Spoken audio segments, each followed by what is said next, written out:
Am I audible? Yes, ma'am. After a long time, Priya. Yes, ma'am. Shikha, keep your video on. So, how are you? First of all, a very good day to everyone. Finally, November 20 चला गया and November 22 has been over. गया मतलब अब गया, अब कुछ हो नहीं सकता, रिजल्ट भी आ गया, अब तो दुख मना लो, सुख मना लो, कुछ नहीं होने वाला, right? Now tell me one thing, जो भी फीलिंग थी, क्या तुम उस फीलिंग को ओवरकम करने की कोशिश करो? लाइक सबसे पहले जैसे मीनल, आई नो, आकांक्षा का, प्रिया का, I know. Akanksha, what was your result? नहीं, फर्स्ट ग्रुप तो I know, what about second group? No, ma'am. दिया था या नहीं दिया था? दिया था, but वो कोई श्योर नहीं होगा, but एग्जाम भी नहीं हुआ. 55 economic law 60. Economic law, okay.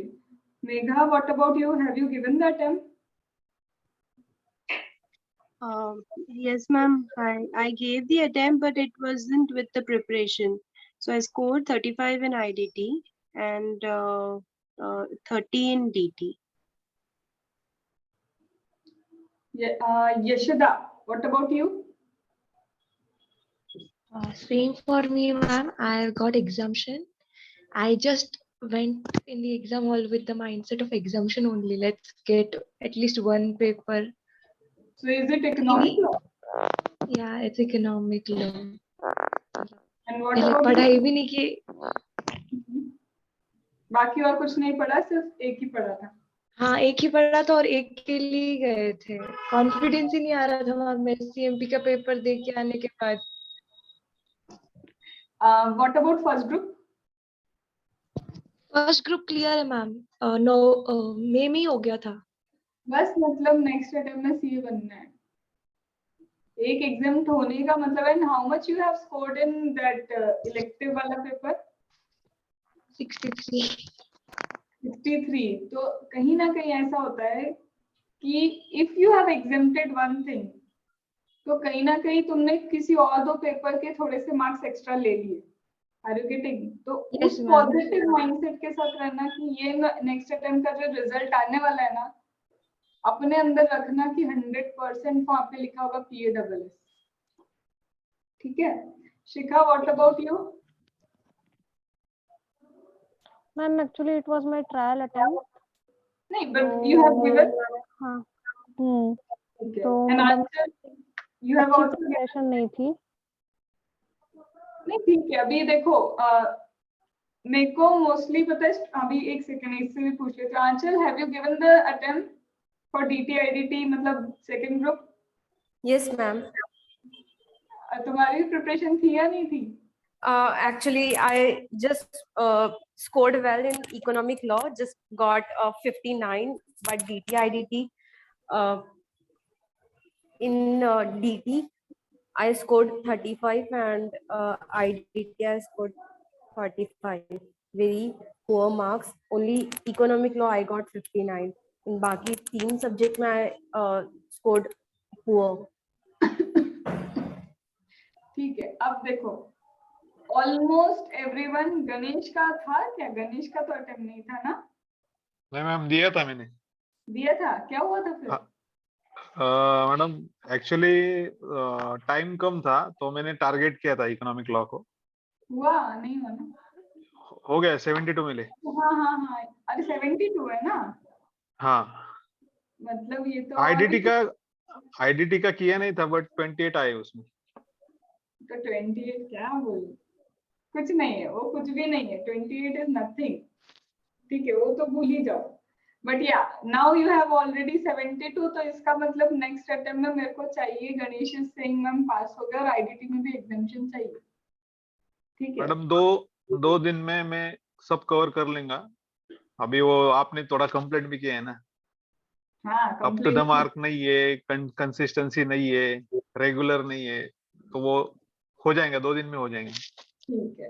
चलो, so everyone who has given the exam, सबसे पहले एक चीज बताओ ऑनेस्टली, कौन उस रिजल्ट को ओवरकम करने की कोशिश कर रहा है कि भूलते हैं और आगे बढ़ते हैं? हु इज ट्राइंग टू, ठीक है भले ही प्रिपरेशन की या you have not done the preparation, are you trying to overcome that phase? बुरा लग Yes, रहा है, ओवरकम करने की कोशिश कर रहे हो? yes ma'am.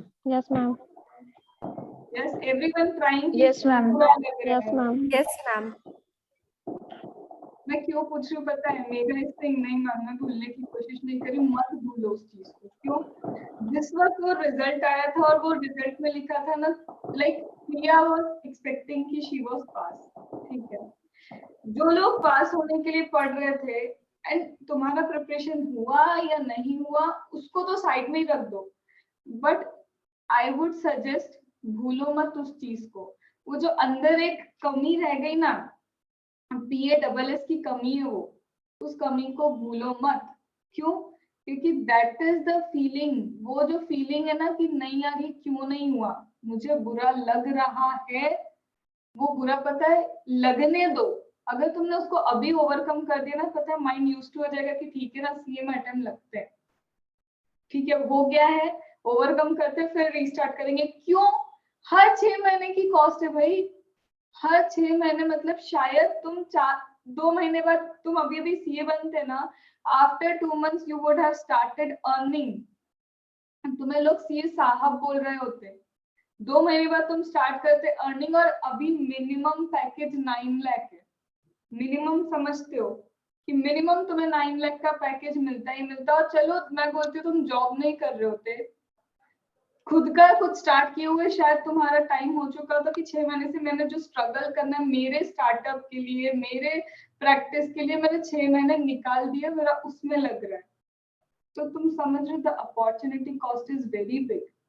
अगर मैं 9 लाख के पैकेज के हिसाब से भी सोचूं तो शायद तुम लोग क्या कर रहे हो, यूज तो कर रहे हो महीने का 50-60,000, तो यू आर लूजिंग। वो क्या कम है? 60,000 एक महीना, मतलब सीए की कोचिंग की, एक सीए फाइनल की कोचिंग की फीस वापस आ जाती है। मत भूलो इसको। ये जो बुरा लग रहा है ना अंदर, इसको यहाँ चढ़ा के रखो। मैं बोलती हूँ उल्टा बोल रही हूँ कि चढ़ा के रखो यहाँ पे दिमाग पे कि मेरा नहीं हुआ, आई हैव फेल्ड, क्योंकि वो चीज तुम्हें पुश करेगी, and that is the source of your motivation. Motivation तुम 10 वीडियो देख लोगे, मुझसे बात कर लोगे, किसी और से बात कर लोगे, घंटा नहीं आने वाला तुमको मोटिवेशन, जब तक वो अंदर फील नहीं होता ना कि आई फेल्ड, मैंने कोशिश की थी, आई फेल्ड, वो तुमको अंदर से आएगा। इसीलिए do not try to overcome any bad result. अगर एक बार ओवरकम हो गया तो एक चीज सीधे सीधे समझ जाना कि ये ओवरकम कर लिया, मतलब माइंड को यूज टू कर लिया कि यार failure is a part of CA. क्यों? एक चीज बताओ, अगर failure actually part of CA तो फर्स्ट अटेम्प्ट में क्लियर क्यों होते हैं बच्चे? Why we are not clearing in first attempt but कोई और फर्स्ट अटेम्प्ट में क्लियर कर लिया होगा?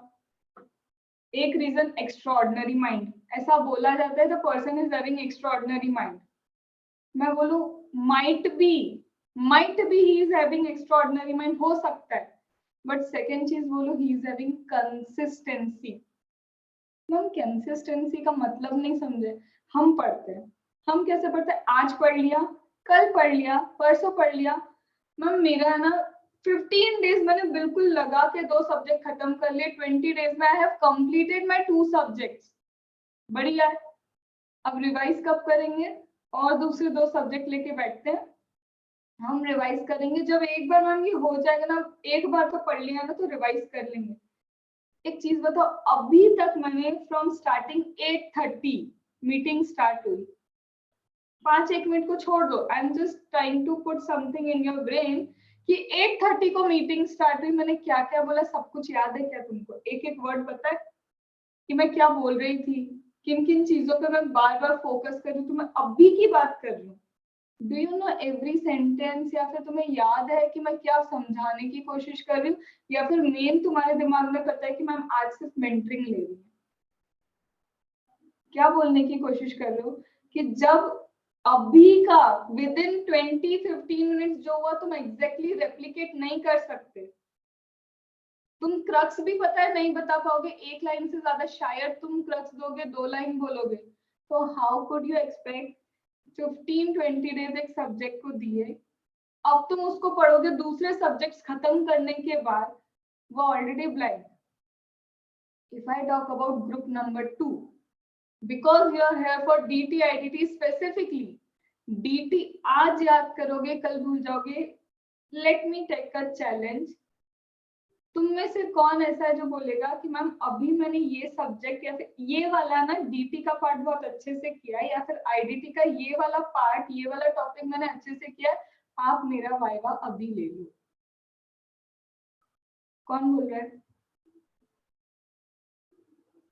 और कुछ नहीं होगा, वाइवा लूंगी, गलत बोलोगे, सही बोलोगे तो अच्छा लगेगा, गलत बोलोगे तो पता चलेगा यार इम्प्रूवमेंट हो सकता है ना मेरा, मैंने ये मैम याद किया है. कोई तो टॉपिक होगा जो अभी तो पढ़ना स्टार्ट करा ना.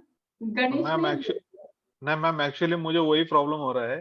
That is why I am not till date up to the mark, क्योंकि मेरे को समझ में ही नहीं आ रहा है कि वो आपके स्पीड से कैसा मैचअप करूं. मेरी स्पीड से मैच करने का रीजन है तुम क्यों नहीं कर पाओगे मैच, बिकॉज जब भी पढ़ाई की है मैंने हमेशा, आज अगर कोई चीज याद की है तो उसको एक्टिव रिकॉलिंग के प्रोसेस पे लेके गई. हम लोग व्हेन वी वर बहुत छोटे थे, छोटे मतलब कब मैम क्या बात करो, कब की छोटे की बात करो, जब तुम भी 6, 7, 8, 9 क्लास में हुआ करते थे. पहले याद करते थे, आफ्टर लर्निंग हम बिना देखे किसी को सुनाते थे कि सुन लो ना, हमारा बचपन में ये होता था. वो बिना देखे याद करके पता है क्या होता था, दिमाग पे जोर पड़ता था कि कुछ तो याद किया था ये भूल रहा हूँ. यू ट्राई टू रिकॉल कि वो कौन सा आंसर था, वो कौन सा वर्ड था, वो मैं भूल रही हूँ. एबीसीडी तुमने रिवाइज नहीं किया अब तक. क्यों एबीसीडी क्यों नहीं भूलते हम मैम? क्योंकि वो तो बहुत बचपन में किया था, बहुत इजी था इसलिए नहीं. अनारम बताओ, अनार का आम का पूरा बोल सकता है कोई? आज अभी तुम बोल पाओगे कि पूरा तुमको सारी की सारी वो जो भी होती अनारम की जितनी भी होती वो सब याद है? मैं क्या तुम्हें बताने की कोशिश कर रही हूँ, जिस चीज को तुमने बहुत एक्टिव रिकॉलिंग की है, that is in your long term memory.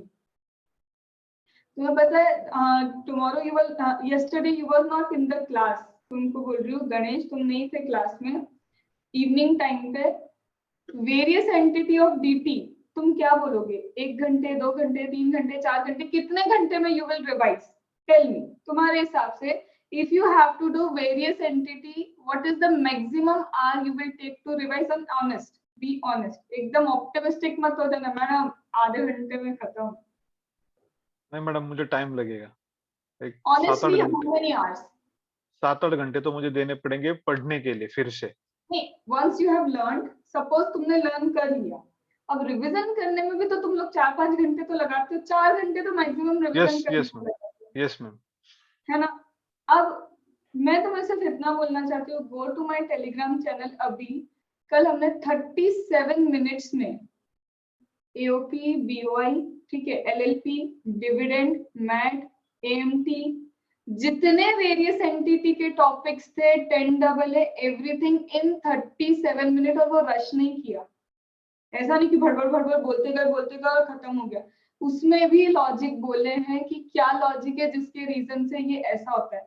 वो क्यों कर पा रहे हैं? क्या ये कोई हवा वाली बात है? नहीं, बिकॉज एक्टिव रिकॉलिंग. अगर मेरे पास बुक है, मैंने आज लर्न किया है, तो सबसे पहली चीज तुम शाम तक भूल जाओगे उसकी 50% नहीं तो 40% चीजें. अभी जो मैं तुम्हें लर्न कराऊंगी शाम तक, because this is scientific nature of the brain कि आज अगर तुम कुछ लर्न करते हो तो वो तुम्हारे लॉन्ग टर्म मेमोरी में नहीं है, that is in your short term memory. Except this fact कि that is in your short term memory. उसको लॉन्ग टर्म में कैसे पहुंचाएंगे? जब दिमाग को उसके लॉजिक समझ में आना स्टार्ट होंगे. तो तुम्हें क्या लगता है, एक बार की किसी भी क्लास में पढ़ाया, तुम्हें क्या सारे लॉजिक रजिस्टर हो जाएंगे? बिल्कुल नहीं. तुम्हें अभी की बात भी रजिस्टर नहीं हो रही होगी, सिर्फ समझ में आ रहा है कि मैम ये फोकस कर रही है कि रिकॉल करो, बार बार पढ़ो मत. तुम्हें ये क्रक्स समझ में आ रहा है तुम्हारे दिमाग को. The wordings you are not getting registered. मैं अभी बोलूं मेरी बातों को रेप्लिकेट करना है तो एक बार सोचना पड़ेगा कि वो वर्डिंग्स क्या होने चाहिए कि मैम की बातें रेप्लिकेट हो जाए.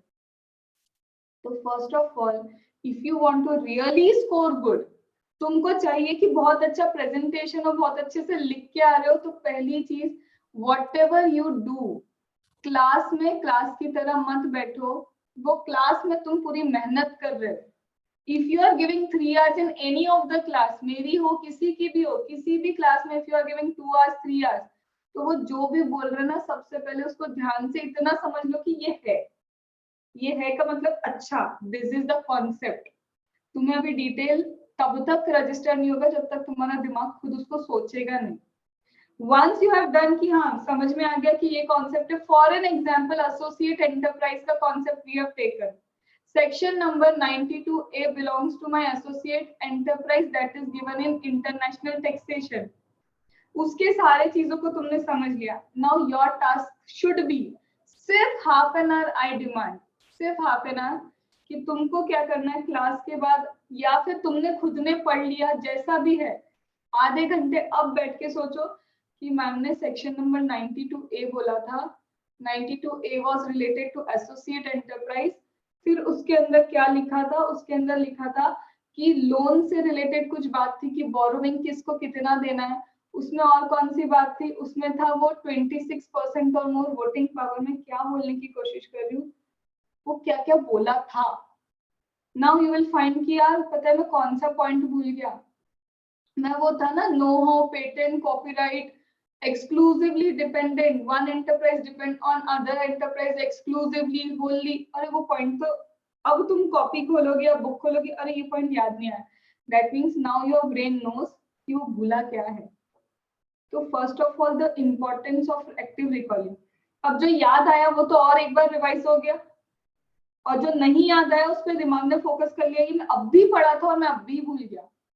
नाउ इसके बाद दूसरे दिन फिर से कभी फ्री बैठे हो तो एक बार रिकॉल कर लेना, क्योंकि अभी चैप्टर खत्म थोड़ा ना हुआ, ऐसे ही एकदम तुम थोड़ा ना एक दिन में सारे चैप्टर खत्म कर लोगे। अब हम सेकंड टॉपिक पे गए, सपोज अब मैं कौन से टॉपिक पे हूँ, 5 methods of calculation of arm length price, है ना, 5 मेथड है अपनी calculation of arm length price. तुम क्या करोगे, दूसरे दिन डायरेक्ट जाते हो आर्म लेंथ प्राइस के कैलकुलेशन वाली मेथड, उसको रटना चालू कर रहे हो, उसको समझ रहे हो, जस्ट 5 मिनट्स टू 10 मिनट्स। फिर से मैंने डे 1 पे क्या पढ़ा था, मैम ने बताया था 92B होता है इंटरनेशनल ट्रांजैक्शन, 92A होता है एसोसिएट एंटरप्राइज। एसोसिएट एंटरप्राइज में ये था, मैं बोलती हूँ 10 मिनट नहीं 15 मिनट लग जाएंगे तुमको, पर वो तीसरी बार रिकॉल कर रहे हो तुम बिना बुक खोले, फिर देखोगे हाँ ये वाला इस बार तो मैं ये भूल गया, तो that is your brain is focusing कि मैं कुछ कुछ भूल रहा हूँ, और वो अलर्ट होना तब चालू होता है। So this is the way of doing active recalling. तुम मुझे अभी बोलो, मैं अभी क्लास के स्टूडेंट्स के साथ कल ही मैंने बोला है कि once we complete the overall batch, जैसे ही पूरी बैच होगी, मैंने टारगेट लिया कि 4 आवर्स में मैं पूरा डीटी रिवाइज करूंगी, 4 नहीं तो 4.5 हो जाएगा, 5 हो जाएगा, बट एंटायर डीटी हम लोग रिवाइज करेंगे इतने कम टाइम में। And I will suggest you, अब अभी जब रिजल्ट आया था 10th जनवरी को, रात को ना मीटिंग रखी थी सीए जितने क्लियर हुए हैं सब लोग की, तुमको एक चीज कॉमन मिलेगी, एवरीवन सेड कि मैम एक्टिव रिकॉलिंग हेल्प, और वही हेल्प करेगा। तुम बताओ एग्जाम में तुमको देख के करना है क्या, कुछ भी नहीं, एग्जाम में क्या करना है, रिकॉल ही तो करना है, तो why you are not recalling during your preparation phase, preparation phase में भी तो रिकॉल करना सीखो। सो कैन आई से कि तुम्हें ये समझ में आया कि where you are lacking in active recalling, उसमें सबसे पीछे हो, क्योंकि तुम लोग पहले पूरा याद करोगे, फिर पता नहीं कब जाके रिवाइज करोगे, वो रिवाइज फिर से लर्निंग हो जाता है, और जब बार बार रिवीजन तुम्हारा लर्निंग ही हो रहा है तो तुम्हारा रिवीजन का टाइम कम कैसे होगा, हो ही नहीं सकता, क्योंकि बार बार तो तुमको लर्न करना पड़ रहा है। तो कैन आई से point number 1, during your preparation phase please do active recalling, recall करने की कोशिश करो। मैं मानती हूँ कि 15 डेज में कोई चीज नहीं होगी, वो 25 डेज में हो सकती है, बट वो 100% बोल रही हूँ कि वो ज्यादा श्योरिटी आएगी कि मुझे याद है।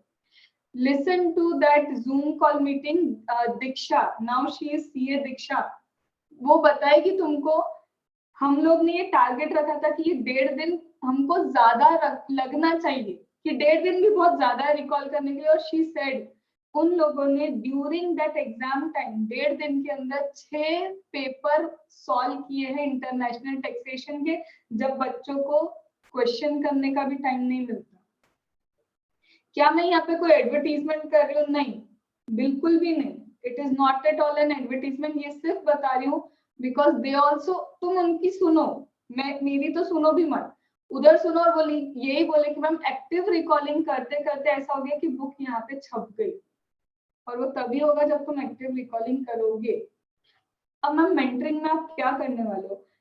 अब मैं मेंटरिंग में सपोज कल आज रात को तुमको एक टारगेट मिल जाएगा कि you have to complete DTAA। पहले तुम अच्छे से, मैं मेरा रिवीजन वीडियो का लिंक भी उसमें दे दूंगी कि दिस इज द लिंक, तुम पहले अच्छे से DTAA सुन लो। उसके बाद उस दिन मैं छोटे टारगेट्स ही दूंगी, क्योंकि बड़ा देखिए अगर टारगेट खत्म नहीं होगा तो लगेगा कि मैं तो टारगेट से पीछे जाती जा रही, मुझसे तो टारगेट खत्म ही नहीं हो रहे, कंप्लीट ही नहीं हो रहे।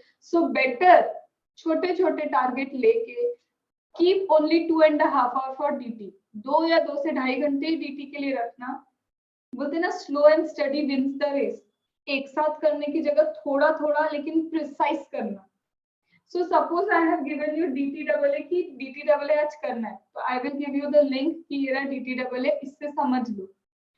उसके बाद दूसरे नंबर की चीज, मैम प्रोविजन तो हमने लर्न कर लिए, चलो हम उस स्टेज पे पहुंच गए कि प्रोविजन लर्न हो गया, फिर भी तुम पास नहीं हो पाओगे या फिर तुम 40-45 पे ही रहोगे।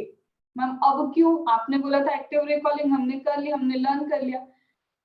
जब भी, बिल्कुल ये भी ऑनेस्टली बताना, whenever you try to solve the questions, ma'am ये रहा मेरा क्वेश्चन, मुझे समझ नहीं आया क्वेश्चन में, ये रहा मेरा आंसर, अब मुझे सब समझ में आ गया, और ऐसे करके मैंने पूरे क्वेश्चन को सॉल्व कर लिया, क्वेश्चन बैंक उस चैप्टर की सॉल्व कर ली, ये हो गया मेरा चैप्टर फिनिश।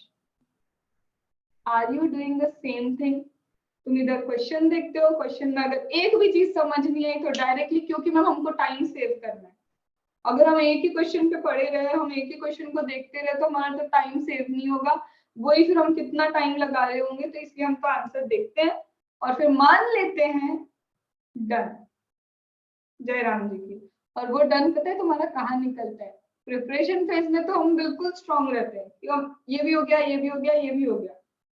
फिर जब धीरे धीरे एग्जाम पास में आने लगती है, फिर तुमसे क्या होता है, यार ये क्वेश्चन समझ नहीं आ रहा, मैम ये भी समझ नहीं आ रहा, मैम कॉन्फिडेंस धीरे धीरे लो हो रहा है। और जब वो 1.5 दिन आता है ना, मैम रिवाइज ही नहीं हो रहे प्रोविजन, क्वेश्चन तो प्रैक्टिस भूल ही जाओ, मैम प्रोविजन मेरे शाम तक पूरे रिवाइज नहीं हो पा रहे, मैं कल क्या करके आऊंगी, मुझे याद ही नहीं आएगा कुछ।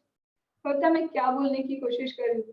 फेज जब तुम गलत जाते हो, फिर एंड टाइम पे आके ये सोच रहे होते हो कि अब एग्जाम देनी भी है कि नहीं देनी, और फिर क्या बोलते हो, मेरी पढ़ाई अच्छे से नहीं हुई थी, मैं उतनी अच्छी प्रिपेयर्ड नहीं थी, या मैं उतना अच्छा प्रिपेयर्ड नहीं था। आई एम नॉट टॉकिंग कि जब तुमने प्रिपरेशन की ही नहीं हो, उसकी बात नहीं कर रही हूँ, बट ये क्या चल रहा है, शुरुआती गलत तरीके से। एक चीज बताओ, क्वेश्चन तुमने देख देख के कर लिए, फिर से बोलती हूँ एग्जाम में देख देख के सॉल्व करना है, is it open book exam DTIDT की? तो फिर जब तुमने दिमाग को प्रैक्टिस करवाई ही नहीं बिना देखे करने की, तो एग्जाम में वो चलेगा कैसे? नया एडजस्टमेंट आया तो वो सोचेगा कैसे? मुझे सिंपल सी बात बताओ, अभी मैं बोलती हूँ कि चलो अपन रनिंग करते हैं, अभी आधे से ज्यादा लोग तो मैम रनिंग की बात छोड़ो, हम तो एक्सरसाइज की जमाना हो गया होगा। Would you be able to run very fast? बिल्कुल नॉर्मल पेस पे जा रही हूँ मैं हर चीज में, तुम क्या अच्छे से दौड़ पाओगे? मेरे ख्याल से तो 2 मिनट दौड़ के बस हो गया, बस। क्या करने की कोशिश कर रही हूँ मैं? जब तुमने तुम्हारी प्रैक्टिस नहीं की तो you can not perform very well, तुम अच्छे से परफॉर्म नहीं कर रहे हो। जब तुमने देख देख के आंसर कर लिए तो दिमाग को देख के पढ़ना आता है। Once you have done the provision learn कर लिए, तो दिमाग अगर पढ़ रहा है कि हाँ ये होता है, ऑडिट कर रहा है, तो उसको रीडिंग करना आती है। यू आर फूलिंग योरसेल्फ कि वो रीडिंग हो रही है, वो अंडरस्टैंडिंग नहीं है, वो प्रैक्टिस नहीं है। तो कहना है इसे मैम, एक तो हम एक्टिव रिकॉलिंग कर लेंगे, सेकेंड चीज हम ये अटेम्प्ट की कसम खाते हैं कि हम देख के आंसर नहीं करेंगे, पहले पूरी खुद ही कोशिश करेंगे, उसके बाद चेक करेंगे कि गलती क्या हुई है, क्योंकि तब पता चलेगा अरे बाप रे इतनी मिस्टेक करके और 100 मार्क्स का कई बार पेपर अटेम्प्ट करके आके हम बोलते मैम 35 क्यों आए। Are you getting? क्या मैं वैलिड रीजन ही बोल रही हूँ कि कुछ हवा में बातें चल रही है? Can I say this are the mistakes of a student?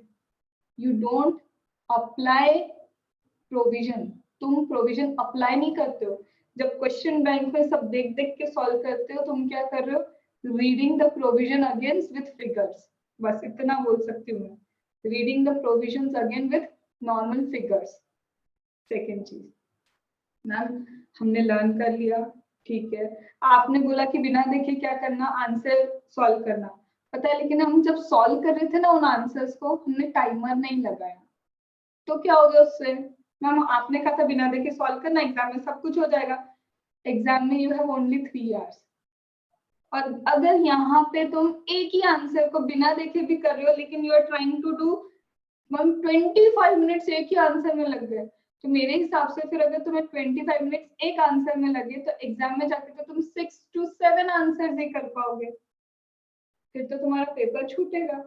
और मैं बोलती चलो तुम्हारी स्पीड अच्छी भी होगी, थोड़ी और अच्छी होगी, but in every paper you skip 20 marks. नहीं चलो और कम करते हैं, हम सिर्फ 10-10 नंबर का हम तो हर पेपर में छोड़ के आते, ये तुमने बिल्कुल नियम बना के रखा है कि हम 90 मार्क्स का ही अटेम्प्ट करेंगे। इसका मतलब पता है क्या? You are not scoring from 400, तुम कितने में से स्कोर करने की कोशिश कर रहे हो? 360। ऑटोमेटिकली 40 मार्क्स तो वहीं कम हो गए। अब इसके लिए अगेन उस जूम मीटिंग में सुनना तुम किसकी बात? महक की बात। She is CA Mahak now. Ma'am 100 marks का अटेम्प्ट करके नाउ आई एम एट 200 पे शी पास। और सच बोलो, एक भी पेपर में 10 नंबर का उसका क्या, मैं बोलती हूँ 5 नंबर का भी शायद छूट जाता है, या 10 नंबर का छूट जाता, तो शायद वो 198 197 पे अटकी होती, वो शायद अपने आप को आज सीए महक नहीं बोल रही होती। तो क्या मैम इम्पोर्टेंस है 100 मार्क्स का पेपर अटेम्प्ट करने का? यस मैम, बातें तो अच्छी लग रही है कि 100 मार्क्स का अटेम्प्ट करके आएंगे, बट उसको अटेम्प्ट करना मुश्किल है। वो क्यों मुश्किल है? पहली चीज, यू डोंट नो कि प्रोविजन लिखना कितना होता है। हम बिल्कुल ऐसा मान के चलते हैं, फॉर एन एग्जाम्पल आईडीटी में टीडीएस डिडक्शन का क्वेश्चन है, आईडीटी में भी टीडीएस है, इतना तो पता है अभी सबको कि tax deduction at source is given in IDT also.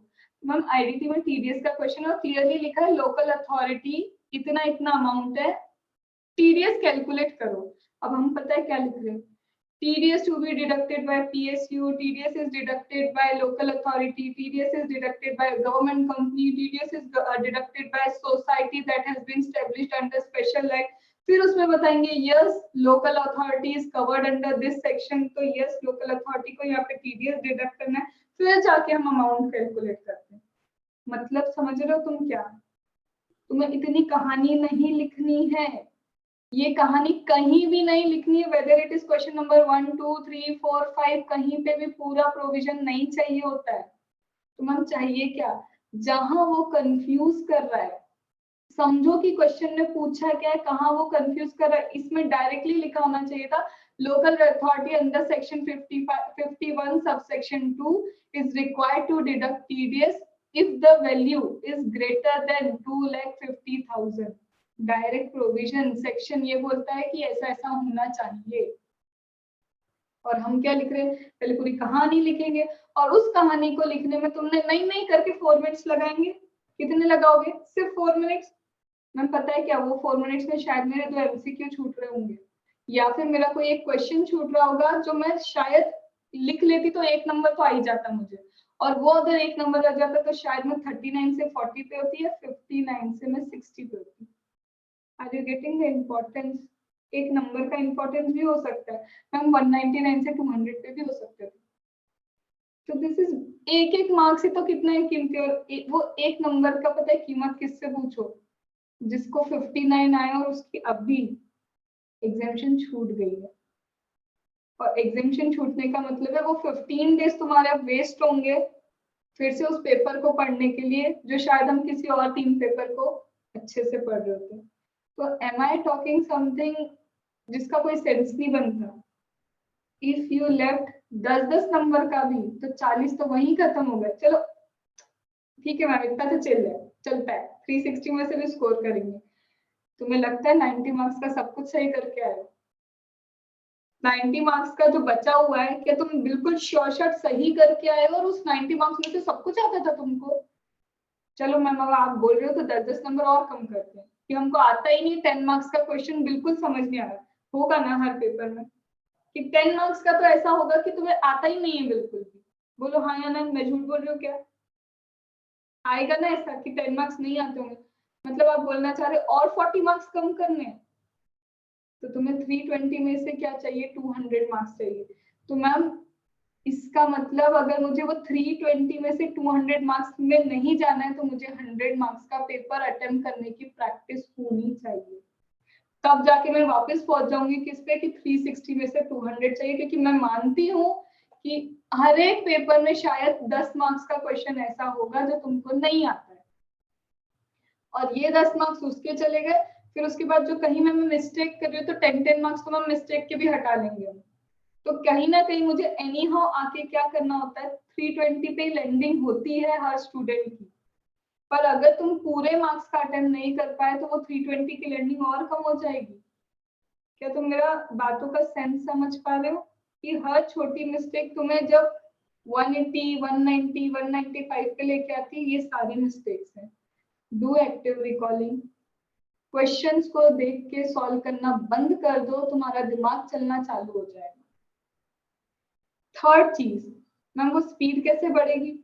हम तो ऑडिट करते हैं, हमको कैसे लिखेंगे मैम? इतना कम टाइम है एक तो हमारे पास, तो जमाने भर की चीजें पड़ी हुई है हमारे पास काम करने के लिए। हम इतने बिजी रहते हैं कि हम आपको क्या बताएं, लिख के कैसे सॉल्व करेंगे? और अगर लिख के सॉल्व नहीं करेंगे तो स्पीड कैसे बढ़ेगी?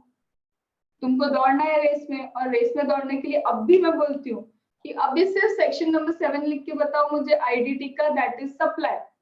हाथ कांपेंगे तुम्हारे, मैं बेट कर रही हूँ कि तुम 10 मिनट के अंदर सप्लाई का आधा पार्ट लिख पाओ। मैम इसका मतलब क्या है?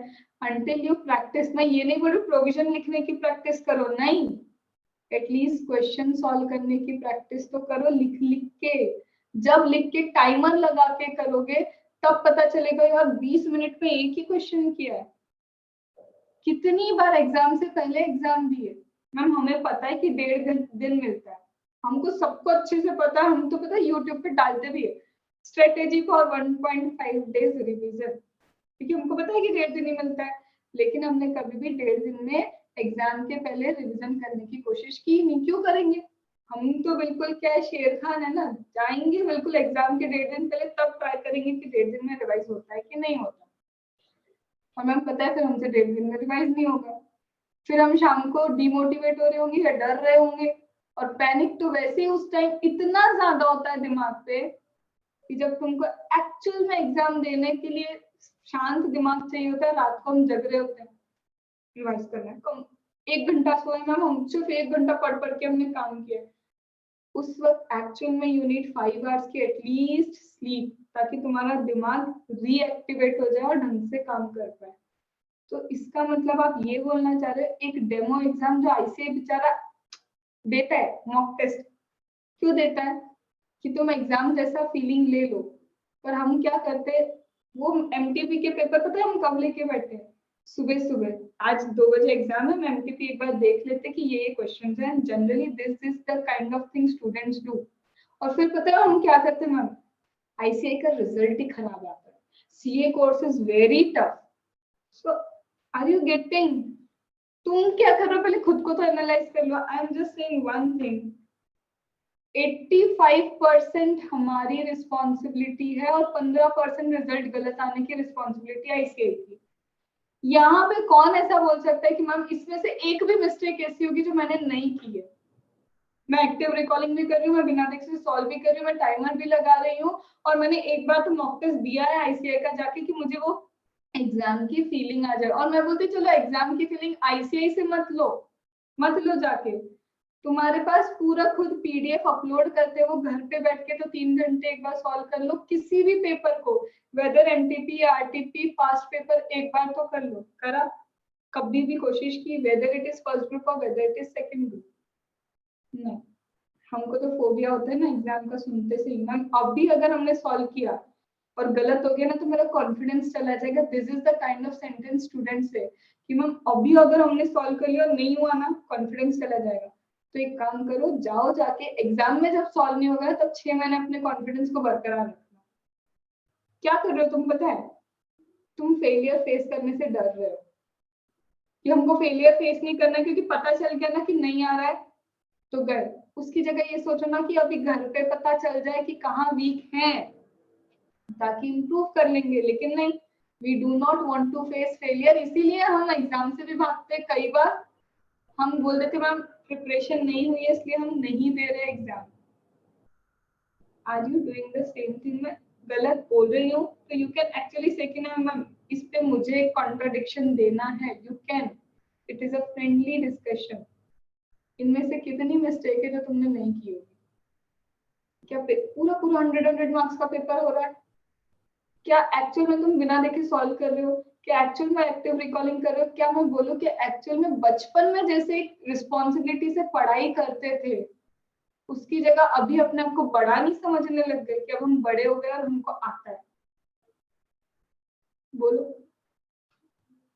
हम बड़े हो गए ना, हमको सब आता है। हमने एक बार पढ़ लिया और एक बार जैसे ही क्लास में सुना उस वक्त लगता है आता है तो बस आता है। चलो इतना तो अभी हुआ। This is the list of mistake. क्या ये मिस्टेक मैं ढूंढ ढूंढ के निकाल के लाई हूँ कि एक बार ढूंढेंगे सारे स्टूडेंट ने क्या किए? अब आईसीए की चेकिंग पे भी आ जाते हैं। इतनी बुराई जब मैम हमारी हुई ना तो आईसीए की भी थोड़ी तो होनी चाहिए, ऐसे कैसे छोड़ दे उसको? पता है आईसीए की तो चेकिंग ना मैम मेट्रो ट्रेन में भी हो जाती है, इसीलिए हमारे रिजल्ट अच्छे नहीं आते। ये बात भी सही होगी। अब उसकी भी सच्चाई सुन लो। व्हेन आई से इन क्लास की ये लिख के दो, स्टूडेंट लिख के देते हैं। अब मुझे पहली कॉपी चेक करनी होती है because I know the keywords कि वो कीवर्ड्स ये इंसर्ट होने चाहिए, ये वर्ड लिखना चाहिए। अगर सपोज करो आईडीटी में कहीं पे तुमने लिखा सप्लाई और एक्चुअल में वहां लिखा है सप्लाई ऑफ गुड्स, तो अगर तुम सिर्फ सप्लाई वर्ड लिख रहे हो उसका मतलब है supply of goods as well as service. But जहां लिखा है सप्लाई ऑफ गुड्स और उसकी जगह सिर्फ सप्लाई वर्ड छोड़ के आ गए तो क्या तुम्हारा पूरा प्रोविजन क्या हो गया? तुम तो गुड्स और सर्विस दोनों पे वो प्रोविजन अप्लाई कर रहे हो जबकि वो प्रोविजन सिर्फ गुड्स के लिए था। ठीक है मैम। मैम वो एक है ना अपना कंपोजिट सप्लाई, जनरली मैं स्टूडेंट से पूछती हूँ कंपोजिट सप्लाई की डेफिनेशन बोला। फॉर माय सरप्राइज वो बोलते हैं ma'am composite supply means two और मोर सप्लाईज। सबसे पहली चीज टू और मोर टैक्सेबल सप्लाईज है वहां पे। मैंने अब तक जितने लोगों से पूछा उसमें से आई वुड से 80% ने गलत आंसर दिया, 20% ने सही आंसर दिया। मैं पूछती हूँ एक को बताओ, इंटरस्टेट सप्लाई तो सबको पता है, आईडीटी दिया है interstate supply, you know very well. Interstate supply की डेफिनेशन अगर मैं पूछूं, किससे पूछती हूँ भाई? एक तो नाम भी तुमने 3 जगह तुम कनेक्ट हुए, सी सी सी, ये क्या है? नाम तो चेंज कर लो। एक्चुअल नाम क्या है तुम्हारा?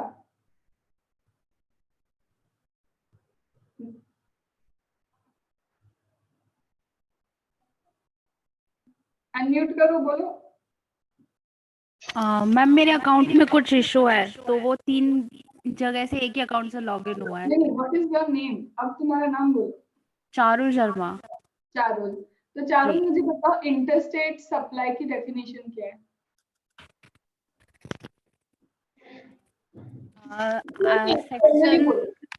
Section 8 of IGST Act, right?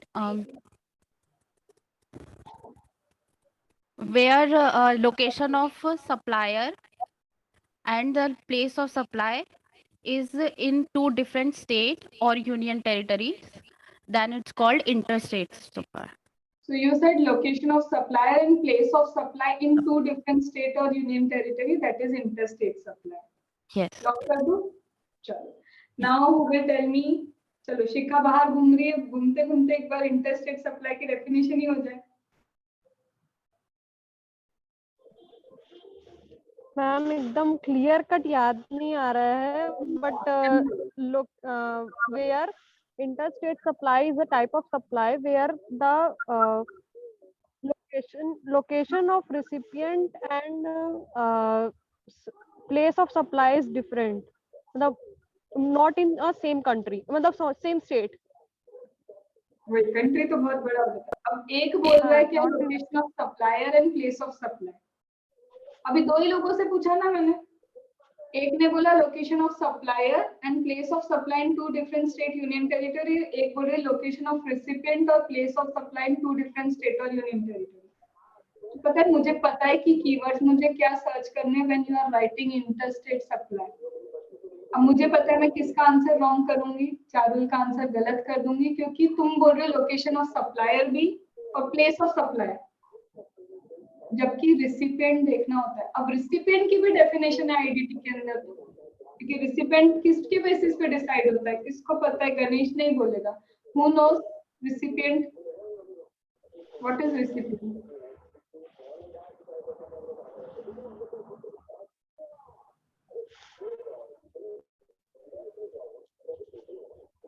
अब होता क्या है, हम रेसिपिएंट की डेफिनेशन इंपॉर्टेंट नहीं है, चलो नहीं है। प्लेस ऑफ सप्लाई बिना रेसिपिएंट की डेफिनेशन के करना, जहां लिखते हैं location of recipient. Are you getting? अच्छा, तो इसके लिए मैम रेसिपिएंट की डेफिनेशन इंपॉर्टेंट है, ऑब्वियसली इंपॉर्टेंट है। रेसिपिएंट डिसाइड होता है who is paying the consideration. Ma'am consideration नहीं भी हो सकता है, तो रेसिपिएंट की डेफिनेशन में लिखा है कि जब कंसीडरेशन नहीं है और अगर गुड्स का सप्लाई तो किसको गुड्स दे रहे हो, और सर्विस है तो किसको सर्विस दे रहे हो। तो ये कहाँ लिखा है मैम? ये लोकेशन ऑफ रेसिपिएंट, और रेसिपिएंट की डेफिनेशन मुझे बताइए मतलब क्या है। छोटा सा मतलब ये है कि when I am checking the copy, मुझे पता है कि इंटरस्टेट सप्लाई में मेरे को 2 वर्ड चेक करना है। अगर बच्चे ने वो 2 वर्ड पे फोकस किया मतलब वो ढंग से पढ़ रहा है, उसको पता है प्रोविजन। और जहां मुझे दिख गया वो 2 वर्ड ही गलत गया, और मेरे को बताओ अभी मैं अगर सबसे पूछती ना, ये तो सबके आंसर शायद अलग अलग हो सकते थे, तो मुझे नहीं पता कि कॉमन मिस्टेक क्या है। और जो स्टूडेंट वो कॉमन मिस्टेक नहीं कर रहा है, ही इज गेटिंग एग्जेम्पशन, क्योंकि वो वही चीजें लिख रहा है जो वो ढूंढ रहे हैं। वो सारे keywords that they are searching, वो बच्चे के कॉपी में वो कीवर्ड्स लिखे हैं। Are you getting that? तो क्यों नहीं हो सकती तुम्हारी कॉपी चेक मेट्रो में? मेरे पास तो अभी स्टूडेंट्स कितने होंगे यहाँ पे, अभी कनेक्टेड होंगे 13-14 है।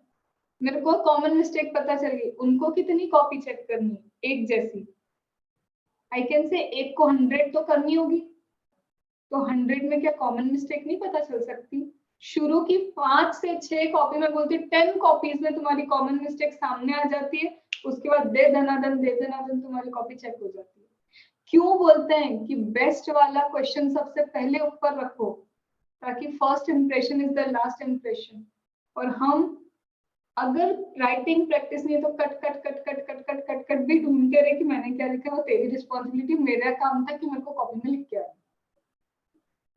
मेरे को अगर ऐसी कॉपी मिल जाएगी ना लिटरली, और मेरा दिमाग अभी खराब है, मेरे को क्या करना है कि तुम 6 महीने बाद वापस आओगे, बिकॉज सीए तो बदनाम ही इस चीज के लिए कि अटेम्प्ट, तो सीधे क्या होगा, टफ एग्जाम है, हम फेल हो गए। कॉपी मंगवा तो कितनी बार खुद ने खुद की कॉपी एनालाइज करने की कोशिश की। We search for a teacher कि आप चेक करके बताओ ना हमने मिस्टेक क्या की। क्यों? You don't have suggested answers. एक बार खुद से ट्राई किया कि खुद की मिस्टेक तो देख ले कि हम कर क्या रहे। वहां पे पूछा होता है कि calculate value of supply.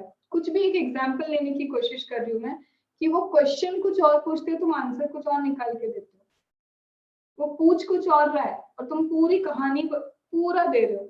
Ma'am question number 1 में ऐसा एक मिथ है, या फिर बोलो कि सच भी है कुछ सम एक्सटेंट तक, कि क्वेश्चन नंबर 1 में प्रॉपर मार्क्स नहीं मिलते। If it is question number 1 marks 14 है तो 4, 5, 6 पे लैंडिंग खत्म हो जाती है। क्यों? तो मुझे ऐसा लगता है, अगर समझो, ये एक फैक्ट बता रही हूँ, पेपर बहुत इजी है। और तुम क्या सोचते हो मैम पेपर बहुत इजी है मतलब मेरे को एग्जामिनेशन आ जाएगी? पता है इजी पेपर में एग्जामिनेशन तब आएगी जब प्रेजेंटेशन प्रॉपर होगी और एक एक चीज सही लिखी होगी, क्योंकि already the way is easy because the paper was easy. इस बार का फिर से बोल रही हूँ, वो मीटिंग देखना डीटी के पेपर में ऑलमोस्ट स्टूडेंट्स ने मेरे को कॉल किया, मैम नहीं होगा। डीटी के पेपर में ऑलमोस्ट बोल रही हूँ, और तुमको मीटिंग में भी समझ में आ जाएगा कि मैम नहीं होगा नहीं होगा। दीक्षा, Nishant, whether it was Mahak, whether it was उसमें गौरव था, एक सब सीए बन गए इस बार। एक ही चीज बोली थी, तुम लोग मेरे को कॉल करने वाले हो क्योंकि पेपर टफ है तो चेकिंग लीनियंट रहेगी और ग्रेस मार्क्स रहेंगे, और उनका फोकस था आईडीटी देना है कि नहीं देना। नहीं देते तो क्या आज वो लोग सीए लगा पाते? तो अगेन एक पेपर के कारण दूसरे पेपर को गिव अप करना क्या हो जाएगा? चलो गिव अप कर देते वो लोग, तो अभी बैठे होते और दे के आए तो कुछ तो आया हाथ में। Are you getting? नहीं देने से तो कुछ भी नहीं आने वाला, और दे के आए तो कुछ तो है आपके अंदर। अगर उसी वक्त वो आईडीटी का पेपर बिगाड़ लिया होता, मैं सच बोल रही हूँ, वो मीटिंग सुन लेना, तुमको एक एक चीज जो मैं बोल रही हूँ ना, ये सारी mistake they were about to commit. और अगर पेपर नहीं दिया होता तो क्या हाथ में आता तुम्हारे? ना तुम्हें ये पता चलता मिस्टेक्स का है, ना तुम्हें ये पता चलता कि मैं जितना करके आऊँ उसमें मैं कितने पानी में हूँ, कुछ भी तो नहीं पता चलता। तो why not you are ready to face the failure? नहीं हुआ तो पेपर देख के समझ लेंगे कि क्या हुआ, but we are like that कि नहीं, अंदर से डरे हुए हो। गलतियां नहीं करोगे तो सीखोगे कैसे? तो इतनी सारी जो मैंने इतनी चीजें बोली कि एक तो चीज तुम लिखना नहीं जानते, वर्डिंग्स क्या लिखनी है, वर्डिंग्स क्या लिख के आते हो, and that Priya would understand, Ganesh would understand better, क्योंकि प्रिया ने कॉपी चेक करते हुए क्लास में देखा है कि जब हम कॉपी क्लास में चेक करते तब पता चलता है कि ये क्या लिखा और ये लिखना क्या चाहिए था। तो can I say 85% the responsibility we are holding for our result, वो 85% में हम ढंग से नहीं काम कर रहे हैं। क्या कहीं भी गलत हूं मैं? मेरे को सिर्फ लिस्ट बतानी थी कि दिस आर द मिस्टेक्स। अब तुम्हें पता है लिखना भी अच्छे से आना चाहिए, और वो लिखना पता है कब अच्छे से आएगा? Again when you learn the things. चीजें समझना भी होता है, चीजों को रटना भी होता है। एक बार चीजें समझ में आ गई तो उसको यहाँ बिठाने के लिए बार बार रिकॉल करके यू हैव टू लर्न, और फिर लिख के देखो। आज मैं कोई चीज बोलूंगी सिर्फ एक रीडिंग करके लिखो, और कल बोलूंगी कि लर्न करके लिखो, स्पीड किसमें ज्यादा आएगी? तो वो स्पीड कहाँ दिखानी है? वो 3 घंटे में। अब कुछ चीजें और क्लैरिफाई कर देते, जब इतनी सारी चीजें आपने बताई है, आई ओपनिंग सेशन कर रहे हो तो थोड़ा आई और ओपन कर देते। अपन क्या करेंगे? Who says you have 15 minutes to read the paper? मैं बोलती हूँ नहीं है, 15 मिनट याद है ना, वो 15 मिनट जिसमें तुम पूरा पेपर रीड करने की कोशिश करते हो, समझते हो कि क्या देख के रखा है। कभी भी 15 मिनट में पूरा पेपर रीड कर सकते हो? टेल मी, हो सकता है? कभी हुआ भी है आज तक तुम्हारा कि 15 मिनट में सब समझ में आ गया हो? तो इसका मतलब क्या मैम, वो 15 मिनट हम गलत यूटिलाइज कर रहे हैं? 101% गलत यूटिलाइज कर रहे हो। अब मैम उसको कैसे क्या करना है आप समझा दो। मैं बोलती 15 मिनट्स नहीं। क्यों नहीं है मैम? मत लिखो रोल नंबर अपने और देख के आ जाओ अपनी कॉपी। मतलब क्या मैम 1-2 मिनट हमारे रोल नंबर के निकलते हैं? ऑब्वियसली या तो तुम 2 बजे के बाद लिखो या फिर वो 15 मिनट्स में लिखो। अरे 2 मिनट्स तो लगाओगे ना रोल नंबर लिखने के लिए, कि वो भी नहीं करोगे? तो मैम 15 में से 2 माइनस करेंगे, तो कैलसी यूज करने की आदत है। 15 में से 2 माइनस करेंगे कितना होता है मैम? 13 मिनट्स बचे। जरूरी तुम फर्स्ट बेंच पे बैठे हो तुमको वहीं की वहीं पेपर मिल जाएगा? मैं पता है क्या करने की कोशिश कर रही हूँ, इतना डिटेल में जाके आई एम टेलिंग यू कि what time you are having, and ये होना चाहिए। मैम मैं लास्ट में बैठी हूँ, मेरे तक आते आते 1 मिनट वेस्ट हो ही जाता है। अच्छा तो क्या सिर्फ मैं बोलूँ कि 12 minutes you have for reading the paper? अब मैम पेपर रीडिंग करते हो, हम पूरा रीड करते हो, पूरा रीड करते समझ तो कुछ आता नहीं। ऑनेस्टली बोल रही हूँ, मैं भी करूंगी, मुझे कुछ समझ नहीं आने वाला, तो करे क्या? चलो बताओ, क्वेश्चन नंबर 1 कौन सा होता है डीटी में? मैम क्वेश्चन नंबर 2 कौन से टॉपिक से आता है डीटी में? क्वेश्चन नंबर 3 कौन से टॉपिक से आता है? मैम हमने कभी पेपर एनालिसिस नहीं किया, हमको ये भी नहीं पता कि पेपर में क्वेश्चन की पोजीशन क्या होती है। हमें ये तो बिल्कुल नहीं पता कि question number 3 generally charitable trust का होता है, या तो एग्जिट टैक्स कैलकुलेशन का होता है, या फिर टैक्स लायबिलिटी कैलकुलेट करने को देते हैं। क्यों? क्योंकि हमने जरूरत नहीं समझी। मैम हमको ये बिल्कुल भी नहीं पता टीडीएस टीसीएस हमेशा 8 मार्क्स का आता है और वो क्वेश्चन नंबर 4 ही होता है।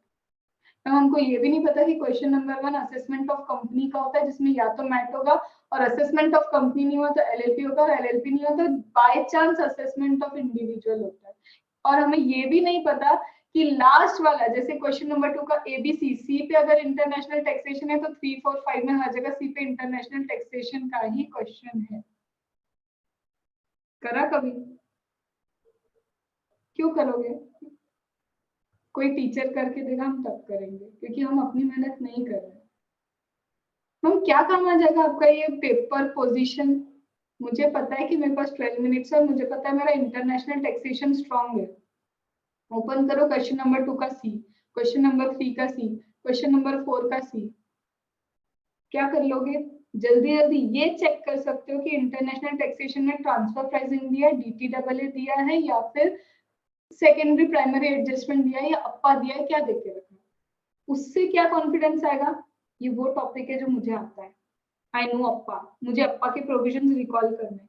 मैम और क्या पता चल सकता है? सेकेंड चीज, if I know the paper position, मुझे पेपर पोजीशन अच्छे से पता है कि किसमें क्या है,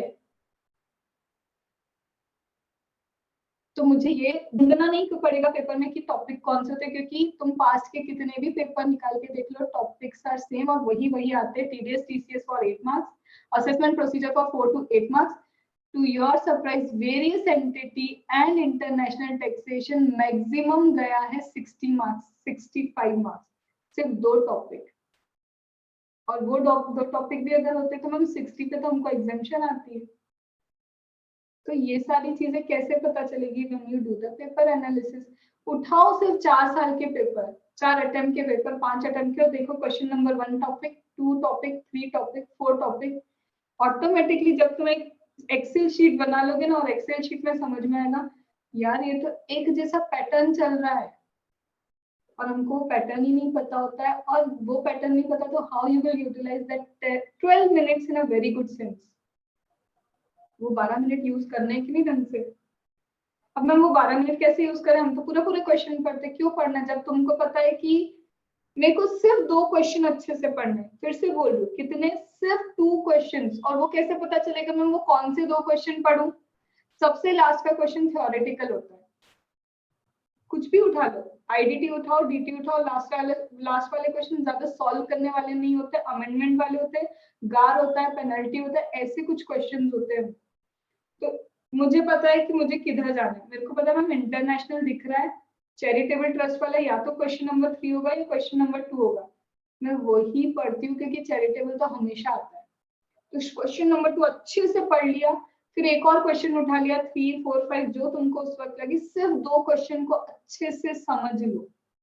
क्या होगा इससे? वो जब 2 से 5 का टाइम आएगा, तुम फिर से टाइम वेस्ट करते हो रीडिंग करने में, तुम्हारे 10 मिनट पूरे पेपर में बच जाएंगे। वो 10 मिनट तुम्हारे वो एक क्वेश्चन जो छूटता है ना, वहां यूटिलाइज हो रहे हैं। Am I going so calculative? ये प्रैक्टिस हो जाएगी कब? जब तुम प्रैक्टिस कर लोगे। ये कोई बहुत बड़ी बात नहीं है, क्योंकि अभी ऐसा लग रहा है यार ये भी नहीं करते, ये भी नहीं करते, ऐसा भी नहीं होता, ये तो बहुत ज्यादा हो रहा है, इतना टफ है क्या? टफ नहीं है, this are the list of the mistakes, this is called time management. You should know every minute तुम्हें कहाँ यूटिलाइज करना है। हमको 2 क्वेश्चन समझ में आ गए, डन, हमने अच्छे से रीडिंग कर लिया, डन, हमें पता है कि ये सॉल्व करना है। अब दिल्ली में पता है मैम क्या चलता है, पहले एमसीक्यू सॉल्व करें कि डिस्क्रिप्टिव सॉल्व करें। अगर पहले डिस्क्रिप्टिव पे गए तो एमसीक्यू छूट सकते हैं, और वो तो 30 मार्क्स के होते हैं। हम बीच में स्टार्ट करते हैं। अब मेरे हिसाब से अगर तुम मिड में स्टार्ट करते हो एमसीक्यू, तो पता है गलती क्या हो सकती है? इधर डिस्क्रिप्टिव भी कंप्लीट नहीं हुआ, और बाय चांस एमसीक्यू लेंदी है, टफ है, तुम उसमें टाइम लगाओगे, तो इधर डिस्क्रिप्टिव भी छूट रहा है, इधर पूरा ढंग से एमसीक्यू भी नहीं हो पा रहा, क्योंकि हमको जल्दी उधर डिस्क्रिप्टिव खत्म करना, उस चक्कर में एमसीक्यू जल्दी जल्दी सलटाते जा रहे हैं। होता है ये चीज। मैं बोलती हूँ जैसे ही 2 बजेगी ना, 2 क्वेश्चन अच्छे से पढ़ लियो, बहुत अच्छे से पढ़ लिए, जैसे ही it is 2 o'clock start with MCQ. क्यों मैम? एमसीक्यू के 30 में से मैम अगर 10 मार्क्स का MCQ, you all should agree कि बहुत इजी होता है। 10 मार्क्स के एमसीक्यू पता होता है कि ये 10 नंबर मुझे मिलेंगे, कोई छीन भी नहीं सकता ये। तो व्हेन यू नो कि जैसे ही 2 o'clock हुई, तुम्हारा मैक्सिमम टाइमर पता है एमसीक्यू पे स्टॉप हो जाना चाहिए 40 मिनट्स के बाद, मैक्सिमम बोलो, और मिनिमम 30 मिनट्स होते हैं। 40 मिनट्स के बाद एमसीक्यू, मैम जो एमसीक्यू अभी नहीं आ रहे मुझे 5 बजे के एंड में कैसे आ जाएंगे? जो अभी मुझे नहीं आया जिसका आंसर, जब 5 बजने ही लगी है, इट इज 5 o'clock, मैं सोच रही हूँ कि लास्ट के 10 मिनट्स रखती हूँ तब मैं ये एमसीक्यू सॉल्व करूंगी, जब अभी वो नहीं आ रहा है तो तब भी तो नहीं आएंगे, तो टिक करो और खत्म करो ना, उसको छोड़ दो, क्योंकि जो अभी नहीं आया वो तब भी समझ नहीं आएगा कि इसका आंसर क्या है। तो बेटर 2 से 240 मैक्स 240। इसके बाद दिख रहा है कि सोच रहे नहीं आ रहा, वो एमसीक्यू तुक्का लगाओ और खत्म कर दो, बिकॉज वो 5 बजने में 10 मिनट पे कोई चमत्कार तो नहीं होगा। और बाय चांस तुम्हें कुछ याद आ गया तो एक बार रब ही तो करना है तुमको, रब करके खत्म कर देना, चेंज कर दिया आंसर। मतलब मैम आप बोलना चाह रहे 2 to 2:30 मिनिमम टाइम तो यही होना चाहिए, और ज्यादा से ज्यादा हो गया तो 40 मिनट ले लो। इससे क्या होगा, 30 में से अगर तुमको पता है 15 मार्क्स मैंने स्कोर कर लिए हैं, क्यों 15 बोल रहे हो, इजी वाले, बोनस तो जो मिलेगा वो मिलेगा ही, 20 भी आ सकते हैं 30 में से एमसीक्यू में। बट कैन यू से कि मैम आप बोल रहे हो कि 40 मिनट्स में 15 मिनट का 15 नंबर का क्वेश्चन डन, और वो मेरे हाथ के 15 नंबर। आप स्टार्ट करो वो 2 क्वेश्चन जो तुमने अच्छे से पढ़ लिए हैं, और उसको वापस पढ़ना नहीं, सिर्फ सॉल्यूशन स्टार्ट करना। तो मैम अगले 40 मिनट्स में वो 2 क्वेश्चन होने चाहिए, एग्जैक्टली मैम वो 2 क्वेश्चन नहीं करके भी एक क्वेश्चन 14 मार्क्स का होता है, क्वेश्चन 2 भी पूरा 14 का होगा, 3 भी 14 का होगा। उसमें से हम बोलते हैं मैम हमको 28 में से सिर्फ 15 ही आएंगे, ऐसा हम मानते हैं, आधे ही आएंगे, हम बहुत bare minimum cut to cut चल रहे हैं। तो बोल दो तुमने क्या क्या 1.5 घंटे के अंदर 30 मार्क्स जेब में रख लिए ना, अब क्या चाहिए, 40 पे जाना है, 50 पे जाना, उसके लिए अब दौड़ लगाओ और अब पढ़ो क्वेश्चन कौन सा थ्योरी वाला है, जो भी तुमको लग रहा है कि अब कौन सा पढ़ना चाहिए। That means now you have in 1.5 घंटे में तुमने 30 की पारी खेल ली, और ये 30 तो अपन मिनिमम चल रहे हैं, आर यू गेटिंग, हमने सब मिनिमम लिया है। 28 का मार्क्स अटेम्प्ट करके हम 15 काउंट कर रहे हैं, एमसीक्यू 30 का अटेम्प्ट करके हम सिर्फ 15 ही काउंट कर रहे हैं, आधे पे ही तो लेके आए हैं चीजों को। अगर ये चीज हो गई 32 35, तो ऑलरेडी तुमको पास 40 लाने के लिए तो अगले 1.5 घंटे कम पड़ेंगे क्या? तो this is the way you should move. और ये प्रैक्टिस एक बार तो कम से कम घर पे कर लो, क्योंकि वहां जाके हमको रजनीकांत तो बनना नहीं, जो हम बन भी नहीं पाएंगे कि सर लिख के आ गए, that is not going to happen. तो start it from here, practice makes a man as well as women, दोनों परफेक्ट। तो परफेक्ट बनने के लिए you have to do the practice. ये भी हो गया मैम, तो ये समझ में आ गया कि बेटर इज एमसीक्यू पहले करो, उसको एक बार साइड कर दिया, हो गया भाई एमसीक्यू खत्म, सरासर चालू कर दो अब डिस्क्रिप्टिव, और फिर सिर्फ तुम्हारा फोकस किस पे, डिस्क्रिप्टिव पे, डन। मैम हम पता है एक और चीज, हमको ना थोड़ा एनवायरमेंट कॉन्शियस हो गए। क्यों? जब हम पेपर में लिखते हैं ना, तो वो एक पेज छोड़ने का भी हमको ऐसा लगता है छोड़े कि नहीं, अरे भाई आईसीआई का है, छोड़ो, फ्रेश पेज से हर क्वेश्चन को स्टार्ट करो। और वो क्वेश्चन नंबर साइड में नहीं लिखते, बीच में लिखते, सेंटर में। क्यों? तुम्हें नहीं पता वो कितने पुराने जमाने के सीए बैठे हैं, नींद में बैठे, क्या बैठे, वो तुम्हारा ऐसे करके थ्रेड करके क्वेश्चन नंबर नहीं देख रहे होंगे, उनके ईज के लिए बीचों बीच लिख के दिखाओ कि ये क्वेश्चन नंबर 1 का ए लिख के रखा है मैंने। Are you getting? मैम हमें ना ट्रिक दे रही हूँ तुमको अच्छा स्कोर करने की, कंफ्यूजन हो रहा है, ऐसा रखे या वैसा रखे, मतलब मुझे समझ नहीं आ रहा, इसका इंटरप्रिटेशन ये भी हो सकता है, उसका इंटरप्रिटेशन ये भी हो सकता है। अब वहां पे हम सोच रहे थे अकॉर्डिंग टू माय नॉलेज मेरे को लगता है ये इंटरप्रिटेशन लिखना चाहिए। अगर कहीं पे you have dilemma, you have doubt, और करो और नीचे ऑल्टरनेट व्यू लिख के आ जाओ। क्यों? Because when they check your paper, अगर तुम्हारा पहला ऑल्टरनेट सही नहीं है तो दूसरा चेक करके उसके मार्क्स दे देते हैं। तो why to take a risk? और अगर बहुत अच्छी स्पीड कर ली और तुम्हें लग रहा है कि पेपर, तो सारे क्वेश्चन अटेम्प्ट करके आओ 1 2 3 4 5 6, क्योंकि बेस्ट आउट ऑफ 6 में से जो बेस्ट होगा उसके मार्क्स मिलेंगे तुम्हें। तो हो सकता है तुम्हें तुम्हारे हिसाब से जो तुम करने वाले थे उसके मार्क्स मिलते कम, और तुम 39 पे होते, 38 पे होते, और तुमने सारे क्वेश्चन सॉल्व कर दिए, वो बेस्ट देखेंगे, और हो सकता है तुम 40 पे आ जाओ। तो मैं क्या बोल रही हूँ, हर जगह अपने को तो सेफ चलना पड़ेगा ना। तो वो सेफ चलने की कोशिश है। और एक क्रक्स बोल दूं, स्पीड, एक्टिव रिकॉलिंग, बिना देखे लिखना, ये 3 चीजें हैं जो रामबाण इलाज है तुमको अच्छे से पेपर सॉल्व करने के लिए और समझने के लिए। क्योंकि जब रीडिंग और नॉलेज आ जाएगा, बिना देखे समझ समझ के चीजें कर रहे हो तो पेपर भी तो वही है, रीडिंग कर रहे हो, समझ रहे हो कि आंसर्स क्या क्या लिखने हैं, तो उसकी प्रैक्टिस तो तुमने पूरी क्वेश्चन बैंक में कर ली। This is what you should do, ये चीजें तुम्हें करनी होती है। एंड मैं आज बोल रही हूँ तुम्हें, do you have that discipline, self discipline? अगर सेल्फ डिसिप्लिन है तो तुम ये सब खुद से करना।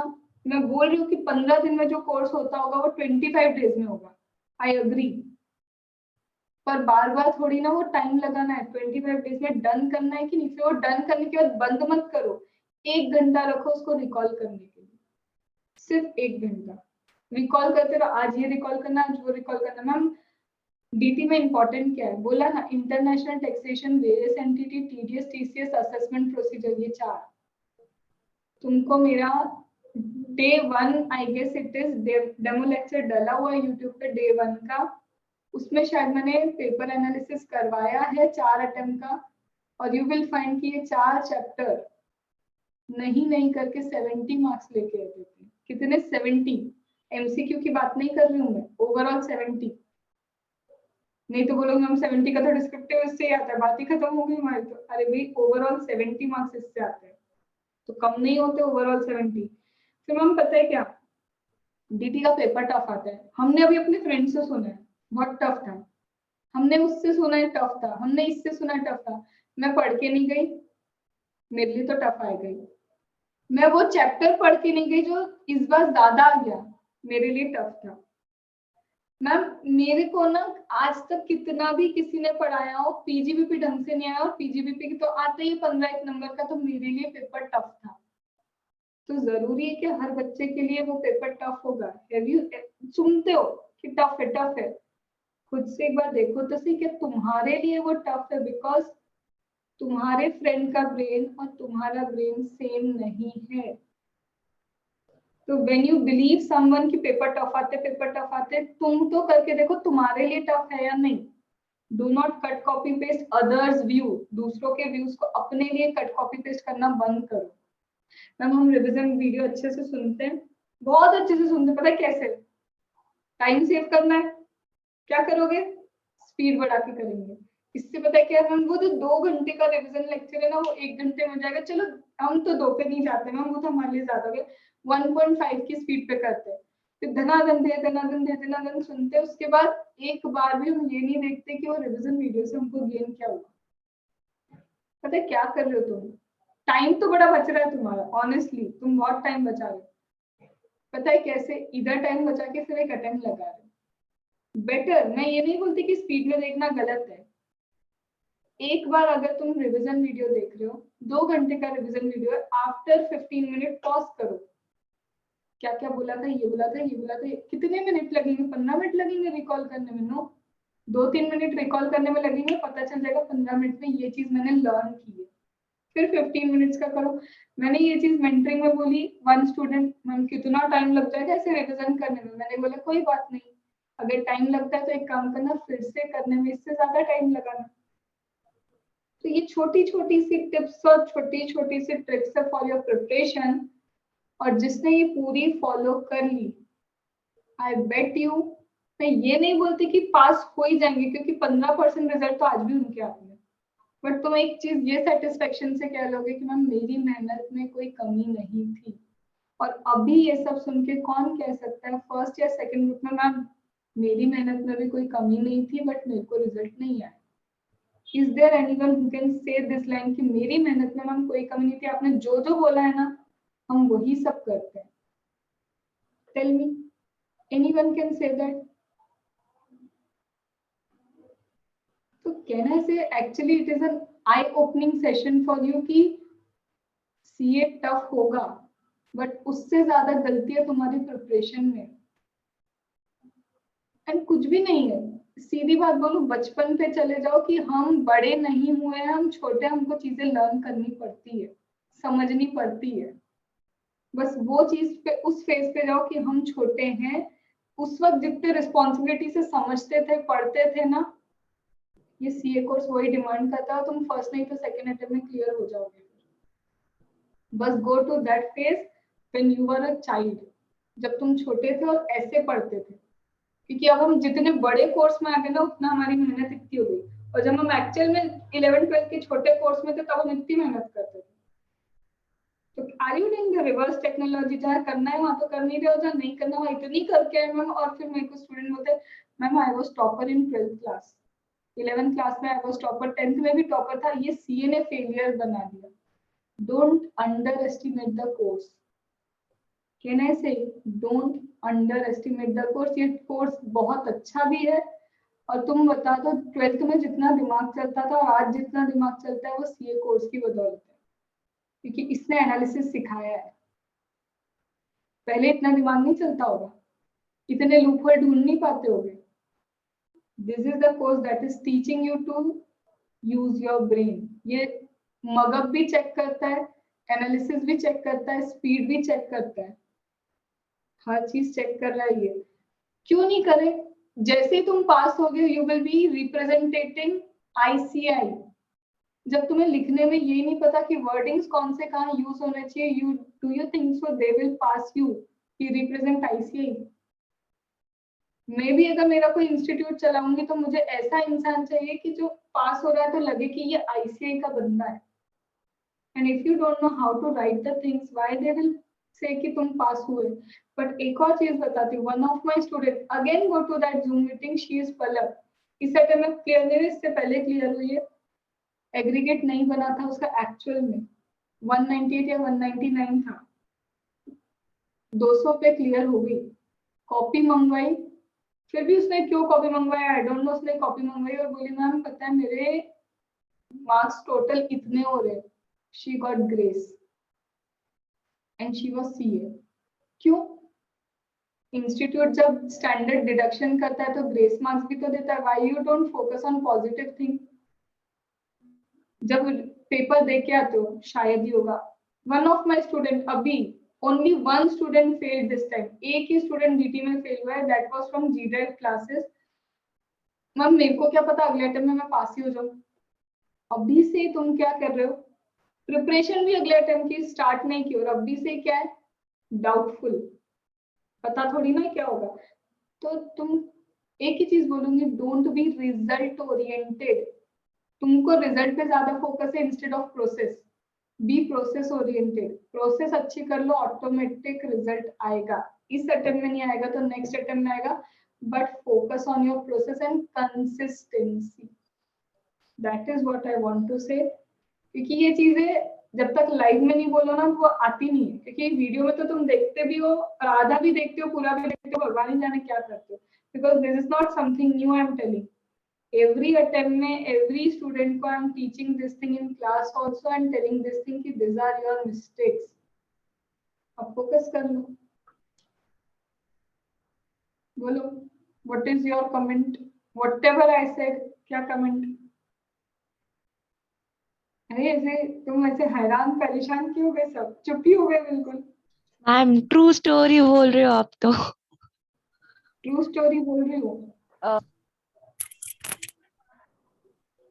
बोलो ma'am Aanchal. Everything is relatable. सारी चीजें रिलेटेबल बताई आपने, सारी चीजें हमारे साथ ऐसी होती है, आपने सब बराबर बताया।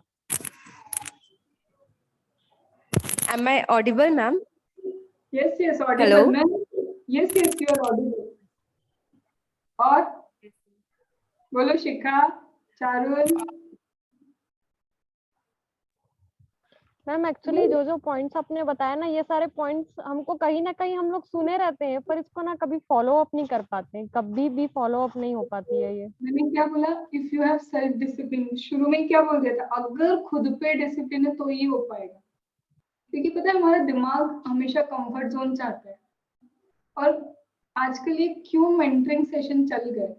To be honest, you should not need any mentoring session. ये मैं खुद बोल रही हूँ, वेदर मैं खुद DTIDT की इस बार की मेंटरिंग नहीं ले रही हूँ।